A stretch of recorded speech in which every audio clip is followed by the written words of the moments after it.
Alright guys, I thought I'd show this quick. I'm back out here working on the Tahoe some. I got that roof rack done and I decided before I put it up on top to go ahead and do the top of the roof because I want to put undercoating on there and then paint it black.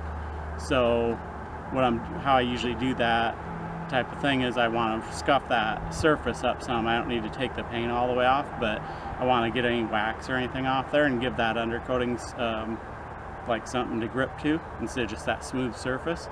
So what I'm using for that is I got a Makita angle grinder here, variable speed, and I have this buffing brush which is called an Osborne buffing brush. It's a medium grit, and these are, I don't know if they're available other places, but they're used for like log buffing or sanding logs on log homes. So like usually log home supply stores that sell like chinking and stain and stuff will have these. I think I got this one from Weather All Northwest off the internet. So that's what I'm gonna do. I'll hop up there and I'll video a little bit of how this works out. But it's pretty simple. You just run it around on there.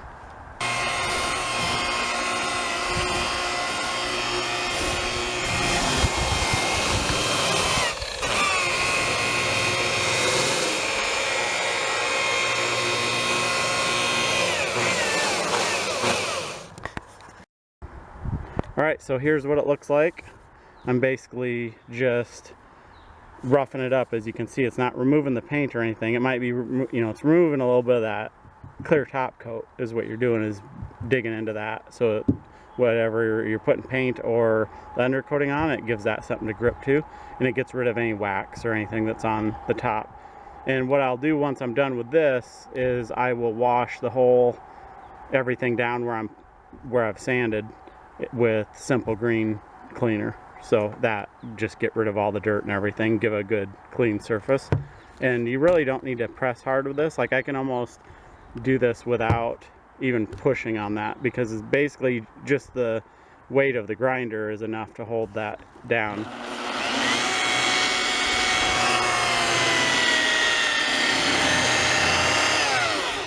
Now this will take paint off, so there's spots later on, like on the bottom of the vehicle, where there's some rust, and the more pressure you put on that, the more it's going to remove. But for something like this, I just want to scuff that up a little bit, and I actually want the surface left pretty smooth. So I'm going to finish doing this roof, and I might do the hood, and then I'll wash it all up, and I'm going to put the undercoating on then.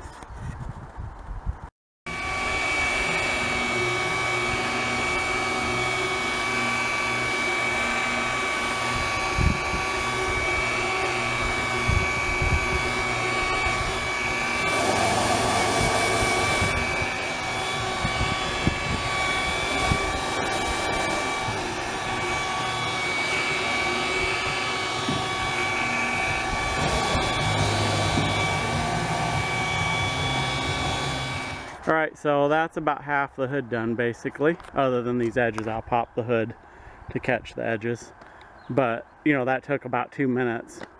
I'm gonna hit a little bit of these spots on the front, you can see. So like right here there's some rock chips, and I have quite a bit of cracking in my paint on my hood, but so where there's these spots, I want to get those down to bare metal, because there's a little bit of rust in some of these little rock chips.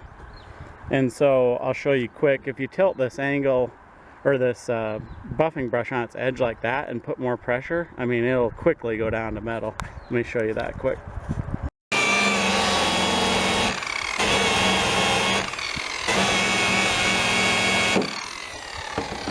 So you see that just, I mean, it goes down to metal fast the more pressure you put. So if you're using one of these for the first time, you definitely, if you don't want to go down to metal, you don't want to put much pressure. Like I say, just letting that weight of the grinder hold it down, and then very light pressure if you need a little bit more. So I'm going to come around here and show you what I did. I changed what I was planning a little bit. I went ahead and started coming down the side of the vehicle, because I realized what I've learned from doing some of this stuff is, like, if you just leave off like right here, then it's going to be more likely to peel, whether it's paint or whatever. So I went ahead and took this piece off of, there's like a rubber trim piece weather stripping so that I could come all the way down to here on the both doors on the side. So I'm like, well, if I'm coming down there, I might as well come down farther. So I think I'm gonna go ahead while I'm at this and do the door jambs. And you can see here, like, just putting a little bit of pressure on there, more than I really wanted. I took that down to bare metal, so you gotta be a little bit careful. It's not a big deal in the door jambs especially, but I'm gonna do all the door jambs for sure. I may just go ahead and do the whole vehicle. I don't know, see how much time I have, but I'm gonna do go ahead and do the door jambs, because this is gonna get, I'll probably use that Herculiner on the door inside here. So I wanted to show that I'm doing that. So anyway, I'm gonna get back to work and I'll check back in once I get this all done, once I'm done buffing, I think, unless I come up with something else I want to put on this video. All right, here's an update on where I'm at on the Tahoe project. I'm hoping to paint it today and possibly tomorrow. Hopefully finish it today, but otherwise finish it up tomorrow. So I've got everything masked off. I've used the Osborne brush to buff everything. So I've got good adhesion. I washed everything down with Simple Green cleaner. And I'm gonna go over what I'm using on this. So on the hood and the roof, I'm gonna use Bondo rubberized undercoating. I also have Herculiner, but I have not used this a lot. I know everybody's gonna probably say that this is better than the Bondo undercoating. It's kind of two different things, because this is made for undercoating the bottom of the vehicle, but I've had really good success with this. And so the reason I'm going with this is because it works, number one. So like, if you have something that's working, why switch? We've used this on many vehicles and it's held up over, you know, a couple years since we've been using it. And this is more expensive, so this can is like $6, this can is $12 for the same amount, so it's almost double the price. So if, you know, as long as this is holding up on my projects, why switch to something more expensive?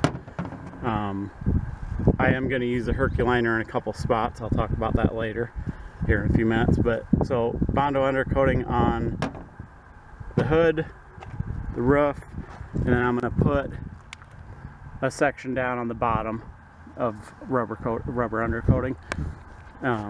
Let me go over and I'll show you a different vehicle where we've used it, and it's been on there for a few years, so I'll just show you how it's held up on that. Okay, so here's Josh's Toyota, and this has been undercoated for a couple years. You can tell because it's all, you know, it's got some fading in it. So this is just the rubber coating without any paint on it. So after a while it will kind of get sun faded, so it's going to look more like a gray color like that. But that's a couple years old at least. I don't remember exactly how long, but definitely it's held up. There's no peeling or anything on it. Hasn't had any issues. So we have several vehicles we've used this on and it's all held up. So that's kind of what I'm looking at doing on the Tahoe, is putting it along the bottom there. I probably won't go up and over the wheel wells, so just a stretch along the bottom like on the Jeep Cherokee. So all right, let's head back over the Tahoe. This Herculiner, I'm gonna use this some just because I want to try it and see how it works so I can compare it. So I'm gonna put that probably in all the door wells on the inside here and like along here, and I might put it on the bottom, the very bottom of that rocker as it rolls under, just so I can get an idea of how it holds up. I'm gonna put it on like places like this. That way for the future, I'll know how well it holds up and how it goes on compared to this Bondo undercoating. So now to the crazy part. People aren't going to believe. So the colors I'm using is, I'm using this 2x Satin Canyon Black. That's going to be for everything that's black on it. I already did the roof rack with it. Where I need primer, I'm using this Rust-Oleum primer. Well, actually, this is protective enamel. I grabbed the wrong can. There's stuff like this, it's Rust-Oleum automotive primer that's basically like a black primer. And here we go. Exterior house paint. That's what I'm using for the main paint color, which is this. As crazy as that sounds, that's what I'm using. If there's certain spots where I need to touch up, I may use, basically I got this color mix matched to the Rust-Oleum 2x color, which is called oregano in satin, and this is a satin exterior. So how this came about is I do painting by trade on houses and log homes and stuff, and I started using, you know, obviously, like, I do a lot of metal garage doors and metal gutters and stuff like that, a lot of metal stuff, and I just use my airless sprayer and spraying it on. I'm like, you know, again, this is a mountain truck. It's not meant to be some show truck. It's gonna get beat up, it's gonna get scratched up, so it works. You know, it works for what I want. That whole gallon's $40, so it's gonna do this whole truck, and I'll have some left over. I mean, you can't beat a paint job for $40, so just watch and see what it looks like in the end. I've had plenty of people, like on our Jeeps and other stuff, where people are like, oh wow, that's cool. You know, when you see it, it's cool for what it is. It's an off-road vehicle, so it's definitely not something you do on your everyday driving car. So alright, so that's what I'm using. I'm gonna get to work, and I'm gonna go ahead and do the undercoating on the hood and the roof, and I'll check back in at some point with either on this video or another video down the road. Let you see how this thing's progressing along. Alrighty, project coming along. Yesterday I was able to get this undercoating put on the hood, and it came out real good. Real happy with it. I'll try to do a little bit of a close-up so you can see the finish, what it looks like. It's not super rough, it's kind of just a light texture. And I got the hood and the roof done, so then I had everything masked up. I went ahead and put 2 coats of this what is it, oregano color exterior paint on here. Let me see if I can get a close-up of that, of what the finish looks like. It's obviously different, like I said, than a actual regular car finish, but to me, I like how it turns out for a 4x4 or off-road type vehicle. It's got what I call like a little bit of an orange peel texture to it, a very slight texture if you look at it close up. Like if you're up here like this, you see it, but if you step back, like, you know, to here, you don't, you know, like if you're standing 4 feet away, you don't see it. So it's just if you look close. So this is how it's looking.